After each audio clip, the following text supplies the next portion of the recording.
اور سب سے بڑھ کر کیا عوام ایک اور سیاسی ہلچل کے لیے تیار ہیں؟ ایک بات طے ہے ناظرین کہ گلگت بلتستان کی سیاست اس وقت ایک نازک موڑ پر کھڑی ہے۔ جولائی 2023 کی طرح آج پھر اقتدار کی کرسی ڈاواڈول ہے، مگر اس بار کھیل زیادہ پیچیدہ ہے، کردار زیادہ مضبوط ہیں اور میدان صرف اسمبلی تک محدود نہیں رہا بلکہ عدالتوں اور الیکشن کمیشن تک پھیلے گا۔ لگتا ہے جیسے یہ کہانی محبت، اعتماد اور بے وفائی کی داستان ہو۔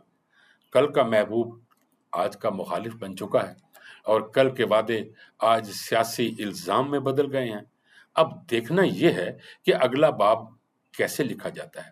کیا یہ حکومت بچ جائے گی یا ایک اور تبدیلی کی آندھی آنے والی ہے؟ ناظرین، سیٹ بیلٹ باندھ لیجئے کیونکہ گلگت بلتستان کی سیاست ایک ایسے موڑ پر پہنچ چکی ہے جہاں ہر فیصلہ دھماکہ خیز ہوگا اور ہر اگلا دن نئے سرپرائز لے کر آئے گا۔ ناظرین، اب آتے ہیں ذرا عدالتی سائٹ کی طرف۔ ناظرین، آج چیف جسٹس پاکستان جسٹس یحییٰ فریدی نے دو ٹوک الفاظ میں اعلان کیا، سپریم کورٹ کے نئے رولز تیار ہو چکے ہیں اور ان رولز پر تمام ججز سے رائے لی گئی تھی، اور جنہیں اعتراض ہے وہ تحریری طور پر سامنے آئیں۔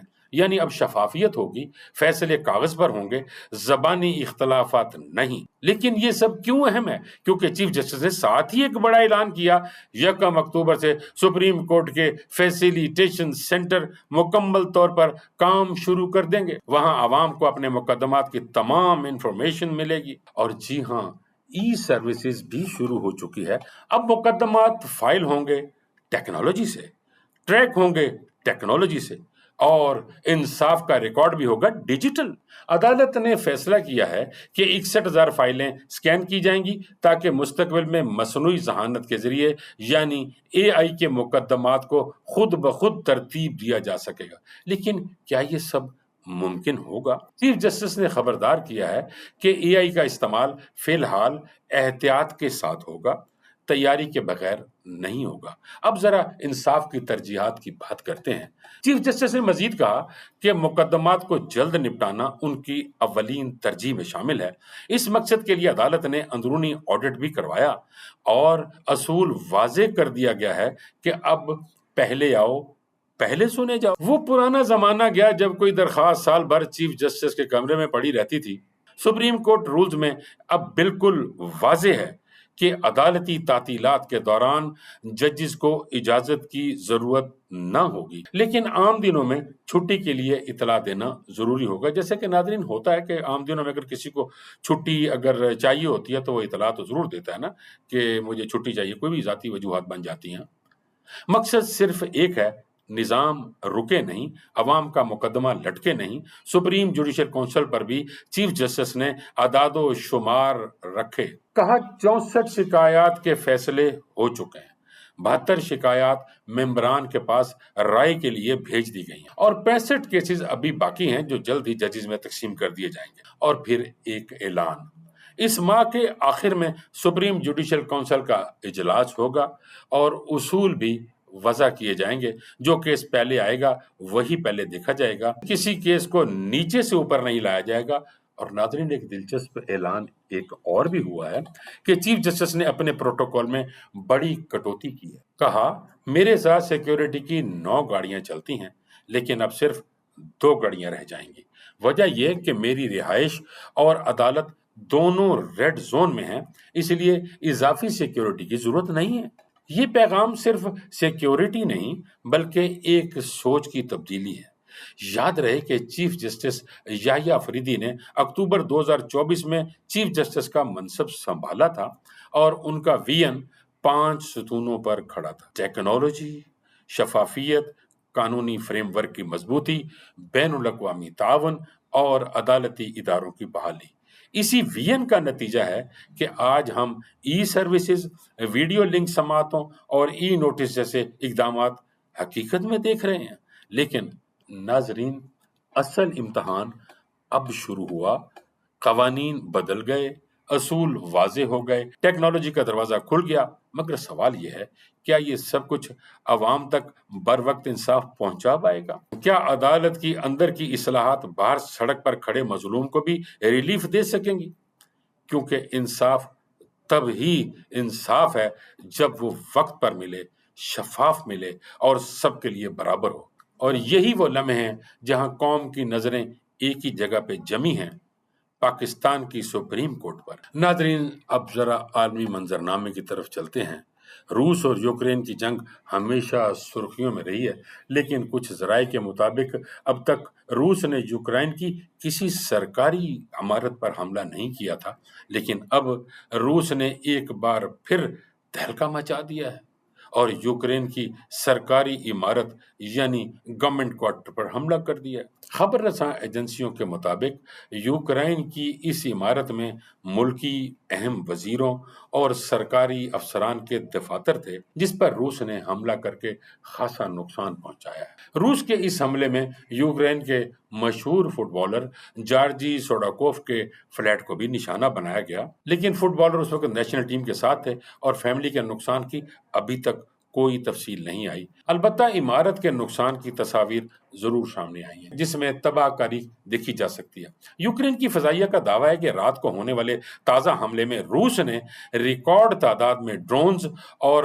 میزائل داغے ہیں، جن کی کل تعداد 800 سے تجاوز کر گئی ہے۔ یوکرین کی فضائیہ کا دعویٰ ہے کہ 9 میزائل اور 56 ڈرونز نے 37 مقامات کو نشانہ بنایا، جن میں سے 8 مقامات پر ملبے کے اثرات بھی دیکھے جا سکتے ہیں۔ یوکرین کے صدر زیلنسکی نے عالمی رہنماؤں پر زور دیا ہے کہ وہ ان حملوں کو روکنے کے لیے واضح سیاسی پالیسی اپنائیں۔ ناظرین، اب آتے ہیں ان کے پیچھے کیا محرکات ہیں۔ صدر ٹرمپ نے گزشتہ دنوں یہ دعویٰ کیا تھا کہ میں بہت جلد بڑی جنگیں ختم کروانے جا رہا ہوں اور جلد امن کی فضا بلند ہوگی۔ ان دنوں صدر ٹرمپ نے پیوٹن اور زیلنسکی سے بات چیت کی تھی، جس سے یہ واضح لگ رہا تھا کہ روس اور یوکرین کی جھڑپیں بالآخر اختتام تک پہنچ سکیں گی۔ لیکن ان تمام بیانات کی نفی اس وقت ہوئی جب روس کی جانب سے یکے بعد دیگرے میزائل اڑے اور ڈرونز نے ایک بار پھر یوکرین کو 37 جگہوں پر نشانہ بنایا۔ پھر یہ پیغام دیا کہ ہم کسی کی ثالثی کو نہیں مانتے، اگر ہم امن کی طرف آئیں گے تو بھی تو اپنی شرائط پر، نہ کہ کسی دوسرے کی بتائی گئی راہ پر۔ ناظرین، دوسری طرف زیلنسکی کا بار بار عالمی قوتوں سے یہ اپیل کرنا کہ جنگ بندی کروائی جائے، روس کو روکا جائے، یہ اس بات کی علامت ہے یورپ اب کمزور پڑ رہا ہے اور پیوٹن ان پر برتری لیے جا رہا ہے۔ ناظرین، یہ بات اس لیے خاص خبروں کی زینت بن رہی ہے کیونکہ حالیہ دنوں میں چائنا میں منعقد ہونے والے شنگھائی کے اجلاس میں روس، چائنا، شمالی کوریا، پاکستان، انڈیا اور ایران جیسی کئی طاقتوں نے سر جوڑا تھا، لیکن ان میں اکثریت ایسے ممالک کی تھی جو واضح طور پر امریکہ کے خلاف ہیں۔ تو سیاسی ماہرین کے مطابق ایشیائی طاقتوں کا سر جوڑ کر بیٹھنا، اس میں امریکہ کو مدعو نہ کرنا اور اب روس کا ٹرمپ کے امن کے بیان کے باوجود یوکرین پر حملہ کرنا اس بات کی نشاندہی ہے کہ ایشیا کچھ بڑا کرنا چاہتا ہے اور آنے والے دنوں میں یورپ کے درد سر میں اضافے کی توقع کی جا سکتی۔ ناظرین، اب سوال ادھر یہ بھی ہے کہ ٹرمپ نے دعویٰ کیا تھا کہ میں بہت جلد جنگیں ختم کروا رہا ہوں، جو کہ ہم نے اپنے ویلاگ میں بتایا تھا کہ ہو سکتا ہے کہ یہ ایک سیاسی پتہ ہو۔ تو اب وہ روس کو راضی کرنے میں کیوں کامیاب نہیں ہو پایا؟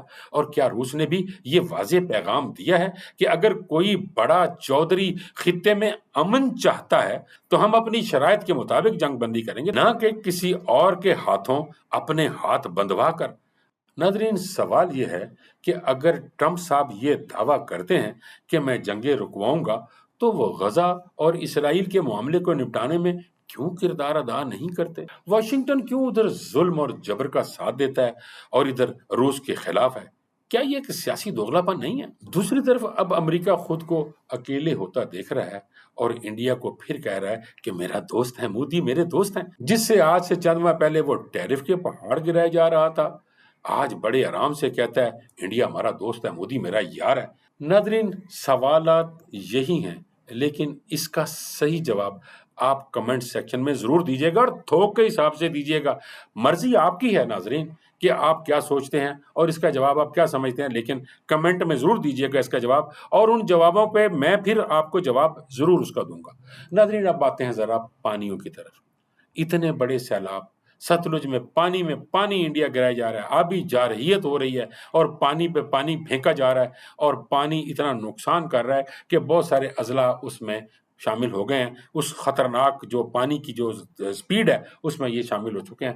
ناظرین، اب سب سے بڑی اہم بات جو جلال پور پیروالا میں تباہی مچ رہی ہے، اس کی وجہ صرف اور صرف ایک ہے کہ جب ملتان سکھر موٹر وے بنایا جا رہا تھا اور جبکہ وہ بن گیا تو اس پہ ایک برج بنایا گیا جو موٹر وے کا برج ہے، اب وہ اس برج کے اندر سیکشن نیرو ہو گیا، جس کی وجہ سے پانی کے پیچھے جو اپ سٹریم تھا وہ رائز ہونا شروع ہو گیا اور وہ جلال پور اور باقی علاقوں میں پھیلنا شروع ہو گیا۔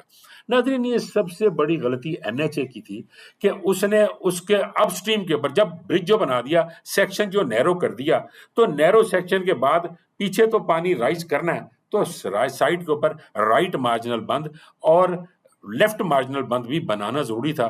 کیوں بھول گئے؟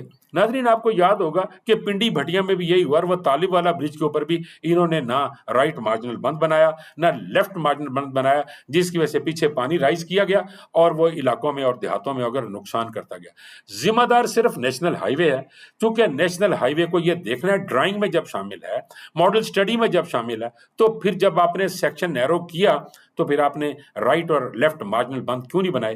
آج اس نقصان کا صریحاً ذمہ دار نیشنل ہائی وے۔ ناظرین، آخر میں یہ التجا ضرور کروں گا کہ اس آفت کا جو اللہ پاک نے ہمارے اوپر آفت یہ آ گئی ہے اور یہ ہمارے کرتوتوں کی وجہ سے آئی ہے، اس سے ہمیں اپنے محفوظ رکھے، اپنی پناہ میں رکھے۔ ناظرین، چلتے چلتے وہی ریکویسٹ کہ ہمارے چینل کو سبسکرائب کیجیے گا، ویڈیو اچھی لگی ہو تو لائک اور شیئر ضرور کیجیے گا، اور کمنٹ میں بار بار عرض کروں کہ کمنٹ میں ضرور بتائیے گا کہ جو ہم نے سوالات کیے ہیں وہ درست ہیں یا غلط۔ یہ جو بھی ہے آپ کا جو ذہن مانتا ہے وہ ضرور کمنٹ میں کیجیے گا۔ اجازت دیجیے، اللہ نگہبان۔